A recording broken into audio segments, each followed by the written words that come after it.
This house costs $1.6 million. But what if I told you you could have it for free? Because that's exactly what this guy did. This guy's name is Bill Gertos. He was a real estate developer who found this property by chance. And then he learned that the owner had recently passed away. So he stole the property. I mean, he renovated the property and then started renting it out to tenants. And he got away with it for over a decade. Evidently, the relatives of the previous homeowner didn't know about this property, so nobody came asking about it. And in Australia, where this took place, there is apparently some law that if you live on a certain property for more than 12 years, that property automatically becomes yours, even if you're a squatter or legally steal the home. Because when the relatives of the previous homeowner sued Bill Gertos, he won the case and kept the home. Did you know that Vladimir Putin stole a Super Bowl ring? This is billionaire Robert Kraft. He's also the owner of the New England Patriots in the NFL. And in the mid-2000s, he was invited to Russia to go meet with Vladimir Putin. They met, had a good time, and then Robert Kraft showed Putin his Super Bowl ring, the ring that has 124 diamonds. These rings are very hard to make and are extremely special. Well, Putin looked at it,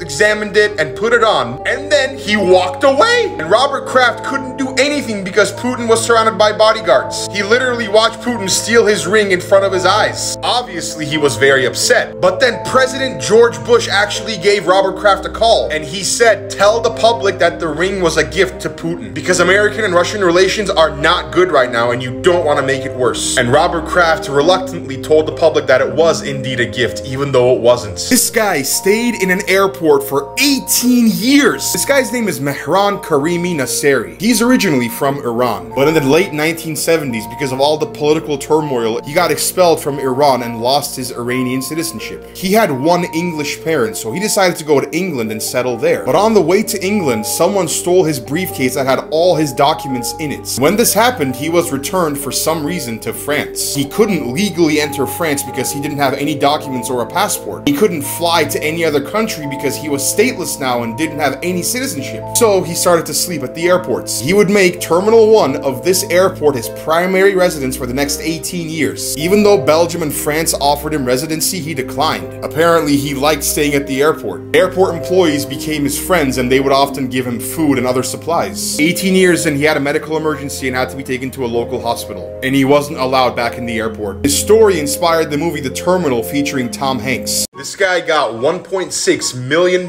because of an ATM glitch. This guy's name is Dan Saunders. He was withdrawing money from this particular ATM one day when he noticed that there was a particular glitch at a particular time which allowed him to transfer any money over to his account from this ATM. So, over the next 5 months, he went on a spending spree. We're talking about him hosting the lavish mansion parties, paying off his friend's university tuition, dining at the finest of restaurants, all with money that he didn't actually have. After about 5 months, he started to feel really guilty about using all this money. So he turned himself in and was arrested, and he was sentenced to a year in prison. He thought his sentence was going to be a lot worse, but because no one really understood exactly what he did, he got off easier than he would have. And after he got out of prison, Ben Saunders went back to working as a bartender. This dude legally stole $300,000. This dude's name is Jeremiah Kaler. Apparently, he's an artist living in San Francisco when he came across this house, and he just moved in and made himself right at home, because I guess that's how home ownership works nowadays. When police tried to remove him, he said he was exercising his squatter's rights, so they couldn't actually make him leave. And inside the house, there were a lot of paintings, and these paintings were actually worth a pretty penny, like around $300,000. Jeremiah would take these paintings, take them to a local pawn shop, and sell them at a price much lower than what they were actually worth, because to him, it was all profit anyway. But these things don't last forever, and 2.5 months later, he was arrested. And even if he doesn't get convicted, the chances of him keeping the money from the paintings he sold are slim to none.